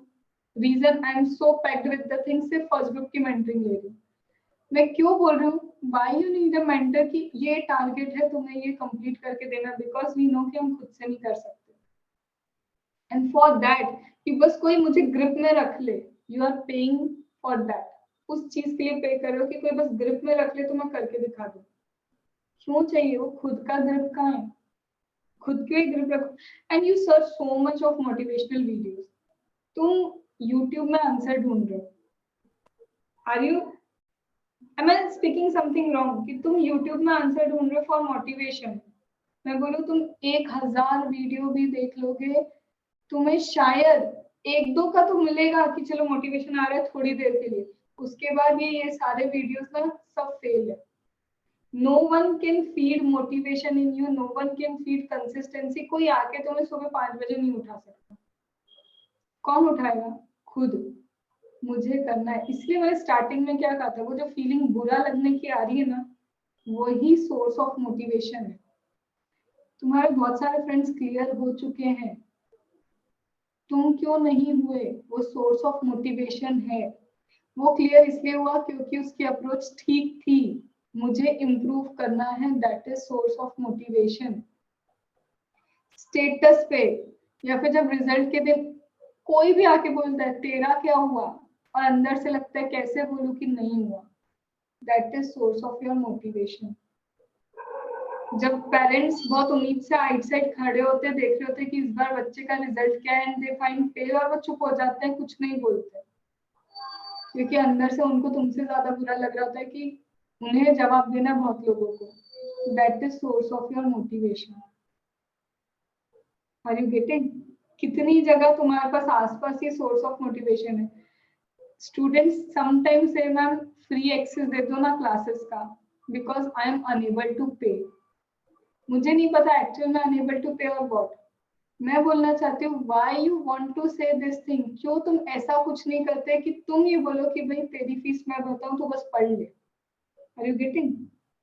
क्यों ऐसा नहीं बनना है? व्हाई यू वांट कि कोई तुम्हारे लिए हेल्प करे? नहीं, तुम ऐसा कुछ करो कि तुम बोल पाओ कि भाई तेरे को सिर्फ पढ़ाई पे ध्यान देना है, अननोन पर्सन के लिए भी तुम इतने बन जाओ कि किसी और की फीस तुम भर पाओ। That is the source of motivation कि मुझे मेरे इन हालातों से निकलना है। कब तक ऐसा किसी को बोलेंगे कि प्लीज हेल्प कर दो? मेरी मदर यही कहती थी कि बेटा हाथ कभी ऐसे नहीं होने चाहिए, हमेशा ऐसे होने चाहिए। तो that is the source of motivation. कहाँ है वो सोर्स ऑफ मोटिवेशन तुम्हारा? किसी यूट्यूब वीडियो में नहीं है। Any of the YouTube video does not know what you are going through in your life, वो तो तुम ही जानते हो। तो क्यों ओवरकम करते हो जो चीज बुरी लगती है? कोई मुझसे पीछे था, आज वो सीए बन के बैठा है, मैं सीनियर थी, वो सीए बन चुका है मेरा junior, that is the source of motivation. कितनी चीजें जो बुरी लगती है ना उसको ओवरकम मत करो, बट मैं बोलती घर भी मत करने दो कि कॉन्फिडेंस लूज हो जाए, उसको स्ट्रेंथ बना के चलो कि यार मेरे से कुछ तो गलतियां हुई है, मुझे इम्प्रूव करना है। यूट्यूब वीडियो में कभी मोटिवेशन नहीं मिलेगा, ना आज ना कल ना 10 साल बाद, कभी नहीं मिलेगा। एक्सेप्ट करो कि फेलियर एक्सेप्ट करना सीखना है, फेल होंगे चलेगा, बट सीखना है। एग्जाम देंगे, टेस्ट देंगे, क्या होगा पता चल जाएगा कि कितने पानी में है। वो एक्सेप्टेंस आना चाहिए। खुद की गलती एक्सेप्ट नहीं कर रहे हो, चाहते हो पास हो जाए, नहीं हो सकता। Are you getting? So for the mentoring what I will do, मैं देखो 1-on-1 mentoring due to many reasons मैं नहीं ले सकती, तो what I will do, Telegram पे I will be giving you the target, small targets, और मैं टिप्स भी बता दूंगी टॉपिक वाइज कि इसमें ये चीजें यू हैव टू इनकॉर्पोरेट। अब सेल्फ डिसिप्लिन तुम्हारा ही है कि तुम्हें वो चीजें इनकॉर्पोरेट करनी ही पड़ेगी, because no one can hold your hand कि चल बेटा मैं तेरे को चल के सिखाती हूँ कि ये कैसे होगा, वो नहीं कर सकते। तो यू हैव टू अंडरस्टैंड कि ये अटेम्प्ट या तो लास्ट बना लो, या तो करते रहो करते रहो करते रहो, फिर एक दिन बोलोगे पता है since that time I am giving the exams, तो या तो अब की बार आखिरी बार कर लो, या फिर तुम्हारे ऊपर है कि ठीक है यही जोन में अपन तो पढ़ेंगे जैसे आज तक पढ़ते थे और चलाएंगे चीजों को। So that entirely depends on you. Understood? अब देखो डीटी आईडीटी का specifically I have said IDT कभी भी चैप्टर वाइज मत पढ़ना, सेंस ही नहीं निकलेगा आईडीटी चैप्टर वाइज पढ़ने का। मैम ऐसा क्यों बोल रहे हो? बिकॉज अभी गणेश को समझ में आ रहा होगा, he is in the class, या फिर कभी भी मैंने कुछ भी स्टार्टिंग का ही सप्लाई का 5 क्लासेस डली है यूट्यूब पे, देख लेना। सप्लाई एक ऐसी डेफिनेशन है जो डे 1 से स्टार्ट हुई है और अब तक उसका रेफरेंस चले आ रहा है मेरी क्लास में, क्योंकि हर चीज सप्लाई से लिंक है। IDT is all about linkage. Chapter wise मत पढ़ना उसको। चैप्टर वाइज पढ़ के दिक्कत ये होगी, तुम्हें पता ही नहीं होगा कि प्लेस ऑफ सप्लाई का चैप्टर क्यों आया, क्योंकि इंटरस्टेट सप्लाई में प्लेस ऑफ सप्लाई दिया है, और प्लेस ऑफ सप्लाई में रिसिपिएंट की डेफिनेशन है, तो रिसिपिएंट की डेफिनेशन जाके रिसिपिएंट में पढ़नी पड़ती है। और मैम कंसिडरेशन की डेफिनेशन जाके कंसिडरेशन में पढ़ के समझ में आता है कि ये सब कितना लिंक में गोल गोल घूम रहा है। So always do IDT in linkage. Second चीज मैम, डीटी लिंकेज में करनी है? नहीं, लिंकेज उसकी भी होती है बट उसकी प्रोबेबिलिटीज बनती है। डीटी में specifically lot of practice of question करना। जितना तुम्हारे हाथ चलेंगे क्वेश्चन करने के लिए, उतने तुम्हारे मार्क्स बढ़ेंगे, उतना तुम्हारा दिमाग खुलेगा फॉर एप्लीकेशन ऑफ प्रोविजंस। एससीएमपी में do not ignore theory. Keywords learn करना इज मैंडेटरी इन एससीएमपी, अदरवाइज तुम्हारे मार्क्स अच्छे नहीं आएंगे। एंड एससीएमपी में अभी का ट्रेंड ये चल रहा है, ज्यादा बच्चे एससीएमपी में ही फेल हो रहे हैं। मैम एससीएमपी तो थ्योरेटिकल हो गया, हमारे लिए इजी हो गया। तो मैंने पिछले अटेम्प्ट में किसी से ये बात सुनी थी, याद आ रहा है आकांक्षा? एससीएमपी है थ्योरी है मैम, ये तो चल जाएगा। एससीएमपी को अंडर एस्टिमेट मत करना। एससीएमपी नीड्स व्हाट? एससीएमपी में थ्योरी, तुमको कीवर्ड्स चाहिए होंगे लिखने के लिए, और बताऊं एज इट इज लिखना पड़ेगा वो कीवर्ड्स को तुम्हें। You have to write that keywords as it is, अपनी मन से नहीं लिख पाओगे। फर्स्ट ग्रुप कोई दे रहा है? Anyone from for both group? Ajay.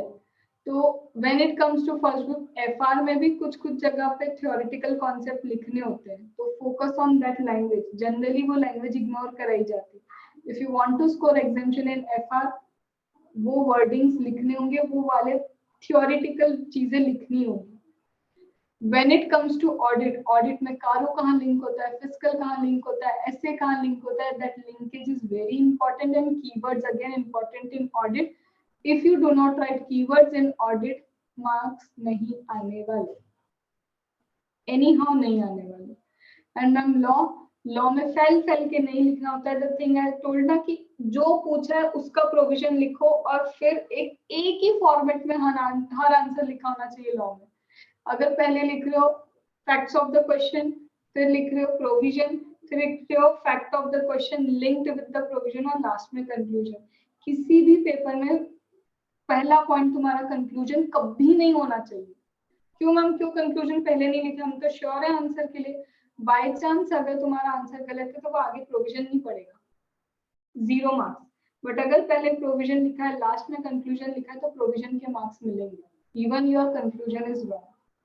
तो छोटी छोटी चीजें जितनी आज बता सकती थी, आई हैव टोल्ड यू। जैसे जैसे टेलीग्राम पे आई विल बी सेइंग जो चीजें हैं चैप्टर वाइज मैं ट्राई करूंगी, चैप्टर वाइज तुम्हें ऑडियो रिकॉर्ड कर करके देती जाऊं। अब फॉलो तुमको करना है, तुम फॉलो करो, as it is hard work करो, स्मार्ट वर्क छोड़ दो। Do the hard work and you will say ma'am PASS आ गया, ठीक है। And target IDT for examination.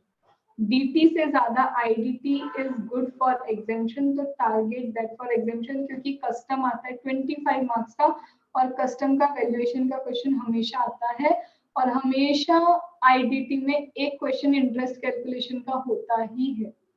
फिर चाहे वो ड्यूटी ड्रॉबैक का हो या प्रोविजनल असेसमेंट का हो, कहीं का भी हो, एक क्वेश्चन वो इंटरेस्ट कैलकुलेशन का हमेशा देते हैं। एनालाइज इन सच अ वे कि तुम्हें प्रेडिक्शन पता चल जाए कि क्वेश्चन ये होते हैं, ठीक है। सो फिर जैसे जैसे हमारी मेंटरिंग बढ़ती जाएगी उसमें I will keep telling you कि ये चीजें हैं। And be active on Telegram, at least जब कुछ पूछे तो रिप्लाई करते रहो, तो पता चलेगा कि okay you are utilising that thing. Otherwise मैंने पिछले टाइम इसको बीच में रोक दिया था because I was not receiving the reply. मुझे क्या पता कि मैं सिर्फ बोलती जा रही हूँ और कोई यूज भी कर रहा है कि नहीं कर रहा, because right now I am not at that pace of faculty कि बहुत सारे स्टूडेंट है और यूज कर रहे हैं. I have a limited set of student. If you keep on replying तो तब पता चलता है कि okay you are utilising the facts. ठीक है. So I hope the session was useful for you और कुछ चीजें नहीं समझ में आई होगी. Meenal, yes ma'am. क्या समझ में आया? मैम सबसे पहले तो कंसिस्टेंसी बना के रखनी है, उसके बाद में एक एक्टिव रिकॉलिंग करनी है, क्वेश्चंस को बिना देखे सॉल्व करना है और सेल्फ डिसिप्लिन बना करके रखना है पढ़ाई करते टाइम पर. एंड अगर जगह दे सको तो मेडिटेशन को जगह दे देना लाइफ में, क्योंकि इसको हेल्दी रखना सबसे जरूरी है जिसको तुम सबसे ज्यादा इग्नोर करते हो. यस. एटलीस्ट जब तुम सुबह उठो, this time my studies are improving, जितना पॉजिटिव एफर्मेशन दे पाओगे ना, तुम्हारा सबकॉन्शियस माइंड सही और गलत नहीं जानता. तुम उसको जो चीज रिपीट करते रहोगे तुम बोलोगे मेरे को कॉन्फिडेंस नहीं, मेरे को कॉन्फिडेंस नहीं. भले ही कॉन्फिडेंस हो गया, एक टाइम के बाद पता है क्या होगा, सच में कॉन्फिडेंस नहीं रहेगा. Because your subconscious mind do not know what is actual and what is not actual, fictitious और real नहीं पता. जो चीज उसको तुम बोलोगे ना कि आई एम ब्रेव, तो ऑटोमेटिकली वो बिलीव करने लग जाएगा कि यस. बट इसका मतलब ये नहीं कि रट्टू तोते जैसा बोलते रहना, अंदर से भी हाँ कि हो रहा है. और ऐसा नहीं हम बोलते ना बस भगवान नेगेटिव रिजल्ट मत देना, तो ये कोई पॉजिटिव चीज नहीं है. तुम खुद ही फोकस कर रहे नहीं, तुम किस पे फोकस कर रहे नहीं, तो वो नहीं पे फोकस करना ही बोल रहा है कि तुम नेगेटिव जा रहे हो. हमेशा जब वर्ड्स बोलो मैम पिछली बार भगवान पिछली बार से अच्छा रिजल्ट दे देना कि मैं खुश हो जाऊं, तो वो क्या हुआ, नेगेटिव रिजल्ट नहीं देने को मैंने ये बोला कि नेगेटिव मत दो, कि ये बोला कि भगवान अच्छा रिजल्ट दे देना कि मैं खुश हो जाऊं.